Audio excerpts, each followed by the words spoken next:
Welcome to More on That, a podcast by More Media Group. I'm your host, Emily Moore, founder of More Media Group, joined by my co-host, Will Caves, our COO. This is a podcast about work, life, and the places they intertwine.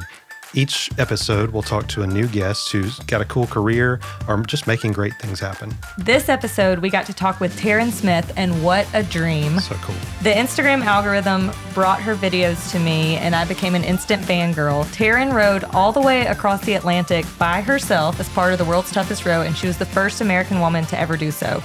So cool that we got to talk to her today because she's been interviewed by People Magazine, ABC News, CNN, a ton of major networks. And she took time to talk to us today, which I thought was so cool. Loved it. So here's More on That with Taryn Smith.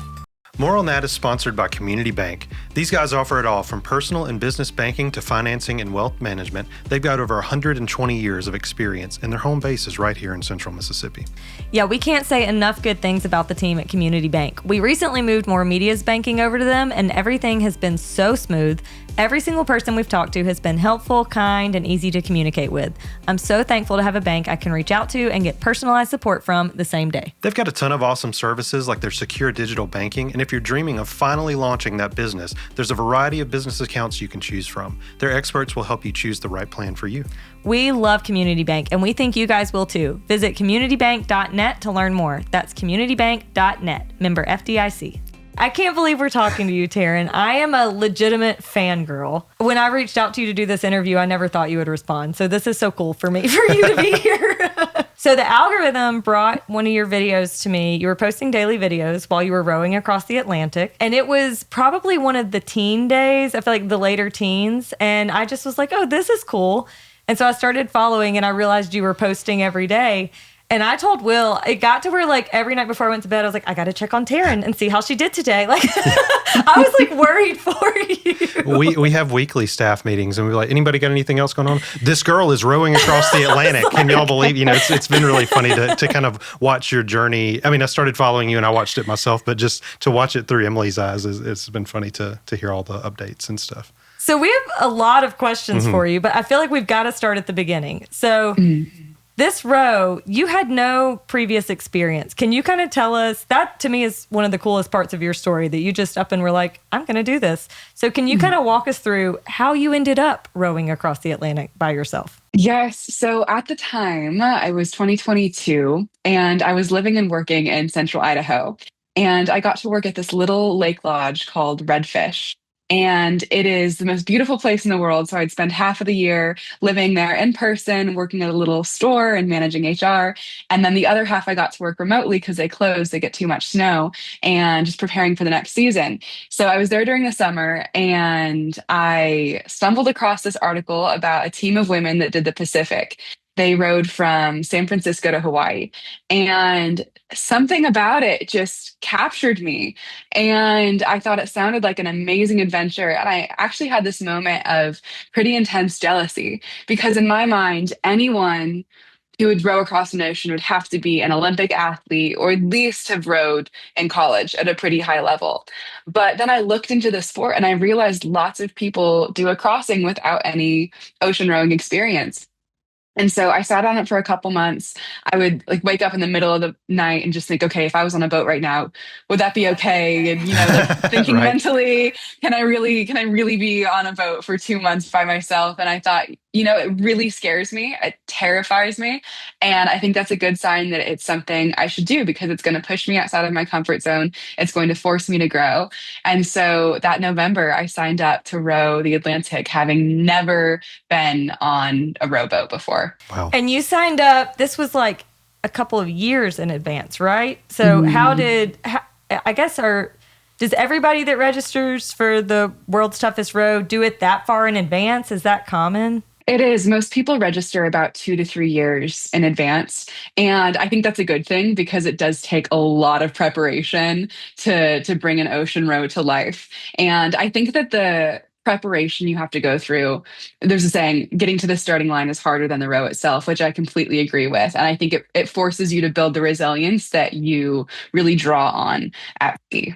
Yeah. I mean, there's a big difference between a lake in Idaho and the Atlantic Ocean. I mean, what was the training like, and how did you make that adjustment? I mean, I would imagine it's more than just a rowing machine. I mean, yeah, talk about that process. Yeah. So the rowing machine, the erg was certainly part of it. I worked with a strength and conditioning coach. And so he would send me workouts and I would row on the erg and then do a lot of lifting, which I actually love. Was very surprised by that. I had never lifted seriously before, but loved that.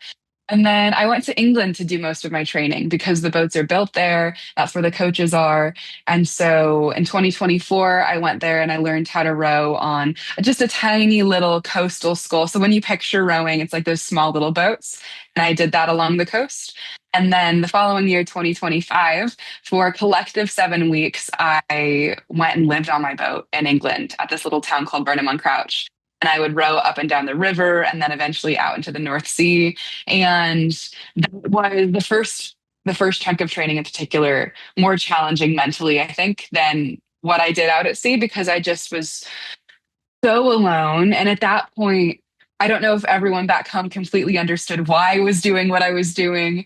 And so I actually felt more alone during training than I did when I was out in the middle of the ocean. Yeah. Well, I think that makes sense because I feel like there's some adrenaline that comes with being out in the ocean and also some accomplishment. Like every day you're seeing your progress and you know you're getting closer. But when you said 7 weeks just on your boat, you're not really going anywhere or doing much. You're probably like, what am I doing here? Right. Exactly. It's, yeah. Okay, we have to back up a little further before the training. I am a mom of 3. And so one of my first thoughts was like, I'm picturing your parents when you told them you wanted to do this. How did they respond? Yeah, so they listened and I'm sure they thought it was crazy. And someone just asked my mom this question the other night, actually, and I hadn't heard her side of it. I'd only had what I guess they thought. But she thought, okay, we'll see if this sticks, see if this is something she's really serious about. And then as I started training and doing all of the courses and spending all the time in the gym, they realized, oh, Taryn's actually she's going. Yeah, she's doing this. Yeah. That's so funny. And they're the ones that helped me bring it to life. I could not have done any aspect of this without them. My mom was my social media manager when I was out at sea, and so she was posting on my behalf. My dad would help me with weather, so I'd call him and he would give me the forecast for the day and the week. And it really helps me to have them on my team. Love that. I thought that was so cool because when I first started seeing the videos, and I think you did one talking about like your Starlink and how you were able to access the internet and stuff from the boat. I thought that you were posting them. And then at some point you said, my mom's posting these, or it might have even been in the comments. So to me, that showed like that she was clearly supportive, which I guess at that point you were already gone. I mean, she may as well be supportive. Right, yeah. But I just had that thought of like, I think any parent would be terrified, but also I think you want to see your kids do hard things and chase their dreams. So I imagine there was also a lot of pride there that came from them too. It's amazing. Yeah. Okay, so 46 days, right? That's how long it took. You thought it was going to take longer, right? I did. I thought it was going to take me about 60 days. We pack 85 days worth of food just to be safe, but I could not have predicted the 46 days. And I really can't take full credit for that. We had amazing weather. And so we had a nice following wind pushing us in the right direction the whole time. I was just about to say, did you wake up one day and you're, oh, oops, I've traveled, X number of nautical miles that I didn't intend to, or anything like that made it go faster, or just good weather? Yes. We had great weather. And so the route that we take always uses the trade wind. So from La Gomera to Antigua, there's generally a pretty consistent breeze, especially this time of the year, which is why we go in December. But oftentimes people will run into bad weather, or you'll get a headwind for a couple days. And so because the wind was just absolutely perfect, it really gave us a big boost. And so at night I'd sleep and wake up every couple hours to make sure the boat was still on track. But we were very fortunate this year. I was going to ask that. Walk us through like a day on the water, right? Like you're out in the middle of the Atlantic. What's your day look like? So I didn't have a regimented schedule while I was out there. It was very go with the flow, but I would normally wake up a couple hours before sunrise. and brush my teeth, look at my heading for the day, look at course over ground, and just see what my boat was doing. Then I would get out on deck, and normally in the morning there would be a dead fish on the deck. There are these little flying fish Oh, that they just kind of just have wings and they like fly through the air. But because I'm so low to the water, a lot of times in the morning there would be one that had landed there overnight. And so I'd have to throw that overboard. And then I would get on the oars and row for a couple hours. And then around sunrise, I would have a little breakfast. Normally that was a granola bar, some fruit snacks, Nutella, that sort of thing. And then row for a couple hours more. Noon, I would get into my cabin and take a midday fix. So I would look at my latitude and longitude and write that down in a little journal, and then do some boat maintenance and make sure that everything was functioning properly. Then I would go row some more. And from 1 to 3, I'd have my satellite phone on because the safety team would call me during that time just to make sure that I was okay and the boat was okay. Then keep rowing. I would have dinner around sunset and then row a couple hours after sunset as well, just depending on how I was feeling for the day. And in the evenings is also when I would normally send a video back home. And so I'd make my little video diary for the day. And that was a really helpful way for me to process what had happened and bring some context and some meaning into it for me. And so those Instagram posts were really beneficial for my sanity while I was out at sea as Yeah. well.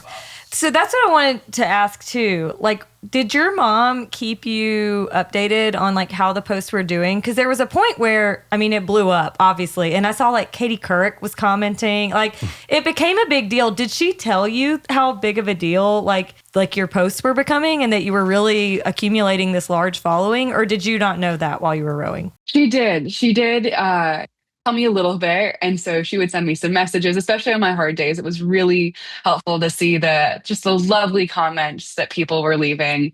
And I don't think I understood the scope of it till I got back to land, though, because I wasn't on Instagram. I wasn't looking through the thousands of comments. And so I don't think I fully understood what had happened until I stepped foot on land. Yeah. And the hard days, I think those videos to me, you were so vulnerable and honest. And to me, those are some of your most inspiring videos. Can you kind of talk about those days and what got you through? There were some really challenging days. And for me, what was always most difficult was when we would have really big wind, big waves. The wave would crash over the side of the boat, just slosh all over me. Knock me out of my seat sometimes. And it was terrifying. And it was raining quite a bit. And it just felt relentless. It felt like it was never, ever going to end. And I learned to let things pass, that all weather passes, all storms pass, no matter how big. But that didn't make it easier. And people would ask me before I went out, "Aren't you scared?" And my answer was always, "Yes, I am very scared about this." And that's what my answer was out at sea as well. Yes, I am scared, but being brave and courageous is not a lack of fear. It's feeling that and then doing it anyway. And so I think that's part of life, really. And we live in a world that is selling us a lot of comfort and convenience. And this was my counter argument to that. I think there's something to be said for doing things that are really hard, doing things that scare us, pushing ourselves outside of the comfort zone, because on the other side of that is immense joy and pride and happiness and a sense of accomplishment and purpose. And so it was really challenging, but it was also really rewarding. Yeah, I love that. It's so beautiful and so true. But I wonder, because I think what you're saying right now is a lot easier to say from sitting here on the other side. Mm-hmm. How did you stay grounded in that belief on those hard days? And I remember sometimes like there were multiple hard days in a row. And mm-hmm. I think a lot of times like when we're going through a funk, you rely a lot on your community and your family and your friends. And so how did you remind yourself of those truths when you were out there alone, just kind of in the thick of it? It's funny because I was out there alone, but I've never felt less alone in my life. I felt so supported, and I felt everyone's prayers and thoughts and well wishes. And it feels, kind of corny to say, but I really did just feel all of the love while I was out there. And knowing that I had such a strong community back on land, knowing that this did mean something to other people, knowing that there were a couple elementary schools I visited before the row, and I talked to them about the adventure, and I knew that they were following along, and they sent me with some letters to have on Oh, my I boat for the love hard that. days. Yeah, just thinking about them, I think like I cannot let anything bad happen to me in front of these kids. That's Yeah, right. you're like, Keep all these going. kids are cheering for me. I have to finish. They need to know that you can do stuff like this. Yeah, so that was really what's helped me. It's kind of a similar question, but I wanted to ask, was there ever a point either maybe in your training, even before you left, that you were like, I don't want to do this, but I feel in too deep? Like, were you ever like now it's like, okay, too many people know I went to this elementary school. I can't back out now. Did you ever have a moment like that? There was my first night sleeping on the boat and the marina in England. I was laying there. It was cold. I was tired. I was jet lagged. It was by myself, and I just thought to myself, Taryn, you are so dumb. What have you gotten yourself done? What have you done? Why? No one forced you to do this. No one forced you to do this. Why are you doing this? And I thought that a couple more times when I finished up my second round of training, and I was back home for about 3 months from September through December. And I would, be working on the logistics or at the gym and thought, absolutely no one made you do this. Why are you going to so much effort just to go on a little boat and suffer? And once I was out there, I remembered why I wanted to do something like this. And I felt really happy and felt that sense of adventure. But oh, absolutely. There were points where I thought, what a idiotic idea. Right. That's What have what I I thought, done? because I feel like there's been things in my life that I've like wanted to chicken out, but it's like once you've kind of put it out there and told people, you really can't. Like it's a lot harder to back out of something. Yeah, that's right. That's so cool. And you mentioned being alone a couple of times, but you also mentioned your flying fish visitors. You weren't that alone, obviously. They kept jumping on the boat. Well, and you saw a whale. Yeah, I was gonna right? say, did you have any other interesting encounters while you were out there? I did. My first morning, I saw a shark and I saw a couple whales. That was beautiful. There was a whale that swam underneath my boat and then it came up and it just kind of breathed right next to me. And it was so gentle and it was such a tender moment. And then I saw dolphins, and they always came to me on my toughest days when I was really alone and needed friends. They knew that I needed someone and they would come and play around me. So that was really special. And then there was a bird who I named Joe March after the character from Little Women. And she would fly around me. She stayed with me the whole journey. And she would do little laps around my boat in the mornings and the evenings. So that was our daily routine. And she really was my best friend. Yeah, I miss her. Like, yeah, how's she doing? Have y'all stayed in touch? Yeah. She's somewhere in Antigua now. I know. I love that you named her Joe. Yeah, she's probably like, wait, what am I doing What's here? Where happened? did Taryn go? How did I end up here? Missed my boat. Love that you named her Joe March. I feel like all of this, just the whole journey channels Joe March energy 100%. So, yeah.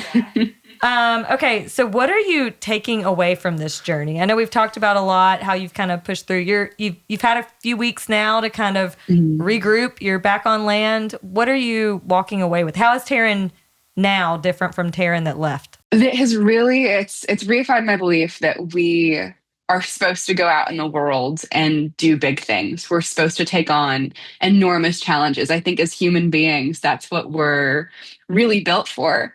Now, that being said, I think it's also good to have seasons in life. I just finished a huge project, and so now I'm okay with taking things at a little bit slower pace. But what I'm hoping I really hold on to is just remembering, no matter how stressful things get, everything passes. And so trusting the flow of life is something I want to keep with me going forward. Yeah. Love that. I think that's really good. Yeah. I wanted to ask what's next, but I actually saw you're hosting a yoga retreat. Yes, I am. I'm back in Omaha, so I'm hosting a little yoga retreat mini workshop here at the end of March. I love that. Love that. Now, is it on the water too, or are you on land this time? What did you? We'll start with land luck. I've tried paddleboard yoga. I'm not very good at it. On that note of confusion on the water, I told a friend that I was interviewing you, and I was like, "Yeah, she rode across the Atlantic," and she was like, "On what?" She rode on what? And I was like, "No, she rode." Like she was like a rower, "What did she ride on?" I was like, "A rowboat," and she was like, "Oh." I was like, What'd you think? Just like rode on a hovercraft? Just rode a jet skied across the Atlantic. It just made me laugh because it was funny. a really confusing moment. So we always, and you've sort of alluded to this throughout, so this may be what it is, but we always ask our guests, the show is called More on That, and we ask what your more on that is. What's the one thing that you would love to be asked about, or you could just talk about for days, or your soapbox, whatever you'd like to discuss? Yeah, so while I was out at sea, I got to represent a nonprofit called Girls on the Run. And it's an organization that supports running clubs in elementary and middle schools across the country. And they teach girls how to be strong and confident and healthy, and how to be teammates, how to be leaders, how to set goals. And it's just such a fabulous curriculum because the girls do run, but they also learn all of these really important life skills. And I truly believe that the world is a better place when girls do sports. The world is a better place when boys do sports. I think it can be such a unifying force. And so it was amazing to partner with them. And my hope is that if there were any kids watching this, that they can see it and see themselves in it and know that you really can do anything you put your mind to, but you can't do it alone. So ask your friends and family for help, ask for support, and go out and do the thing. I love that. I did play sports. My kids are, they're young, so they're just at the ages where they're trying to get into sports. One's almost 7, one's 4.5, and then the 1-year-old, she's not doing any sports yet. But I told my almost 7-year-old that I was talking to you and what you did, and she said that was her first thing was, whoa, she must be so strong. And I was like, she is so strong. Like, and I don't know. I think it's cool seeing little girls especially have role models like you to look up to know that, like, kind of like you said this whole time, they can do hard things. Like, they can go out and try, and they can be so strong, and they can be so brave, and they can do these things too, just like you. So I think it's awesome and so fitting that you partnered with that organization. That was really cool. This episode is sponsored by Fuse.cloud. Fuse.cloud delivers technology solutions to thousands of businesses across the country. We've used them for internet at our office for years, and we couldn't be happier. Their customer service is seriously top-notch. Yeah, we don't often have issues, but whenever we do, they're always immediately ready to jump in and help. We love these guys so much that we even named our password after one of their team members for a while. Yeah, Ben is the bomb. And our clients were always so confused, like, who's Ben? And while you aren't required to reference their team in your password, you should look into using Fuse.cloud for your business and internet needs. They also offer other services like voice and managed IT, and they're based right here at home in Jackson, Mississippi. Check them out online at Fuse.cloud. That's FUSE.cloud. We've got some rapid fire questions. Do you want to do a few rapid fires with us? I want to talk about your snacks, your food. What's your favorite rowing snack? Nutella. Okay. I was so sad for you when you ran out. You made a video. You told us that, and I was really sad for you. That was a tough day. There were some tears. Love that. Even Joe March couldn't help that day.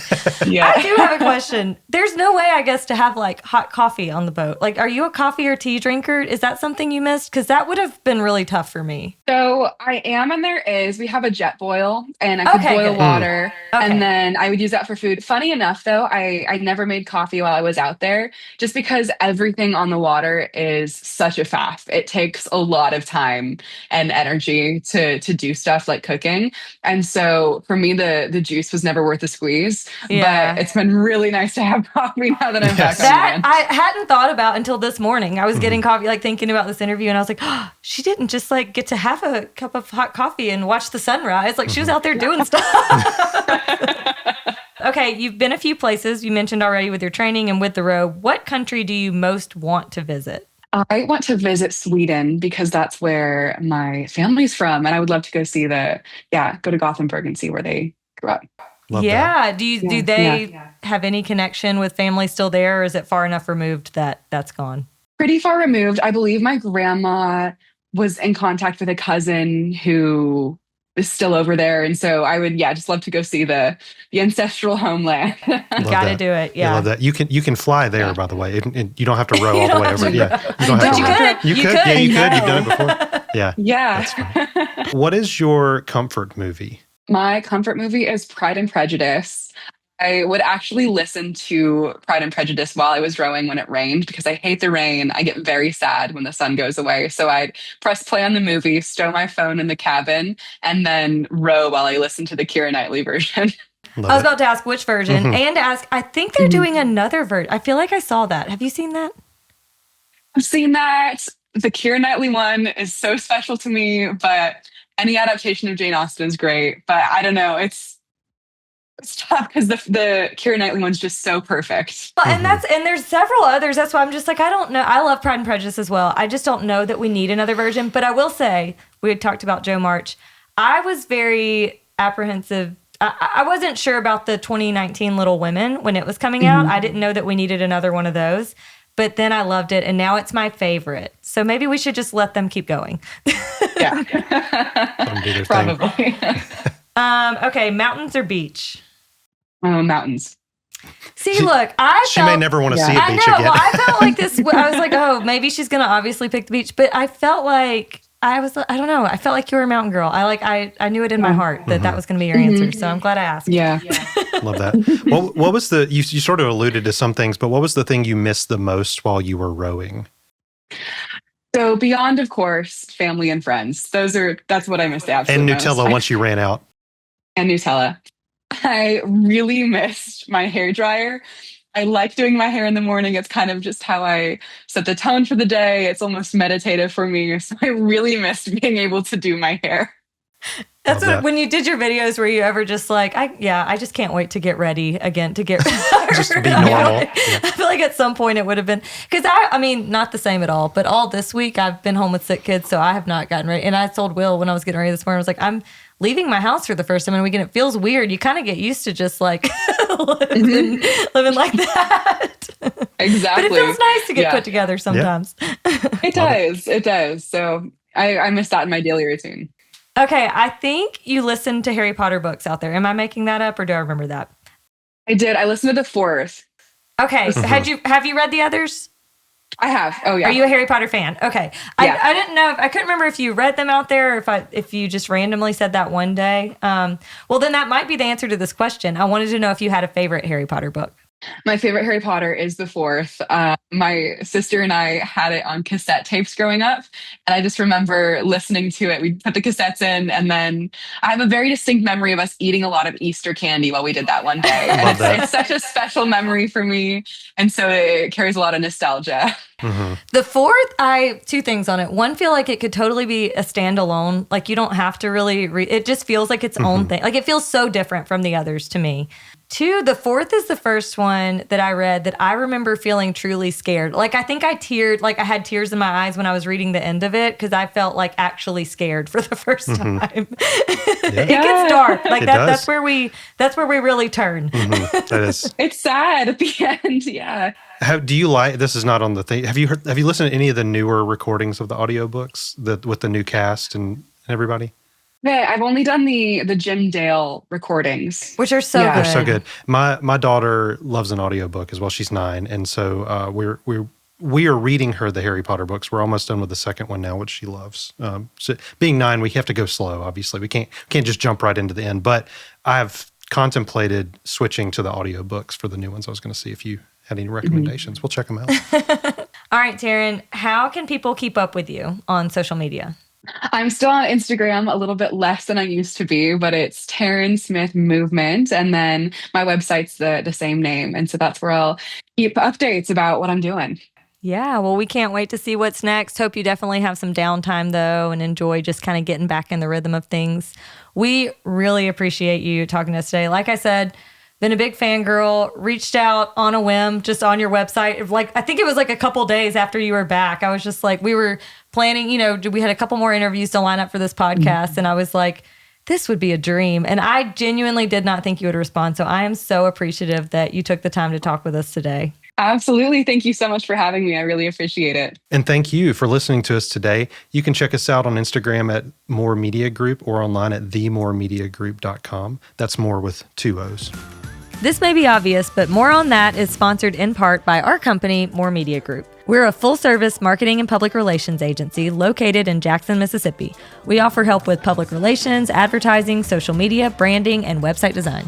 Yeah, if it falls under the marketing umbrella, we can help. Our team has worked with clients across several industries, including tourism, healthcare, economic development, higher ed, food and beverage, and more. If you think we'd be a good fit, check us out at themoremediagroup.com. That's more with 2 O's. Before we go, we want to give one more thank you to our presenting sponsor, Community Bank. Whether you're looking for personal or business banking, Community Bank is the place to go. They're helpful, responsive, and always updating their services to provide the very best banking options to their customers. Visit communitybank.net to learn more. Member FDIC.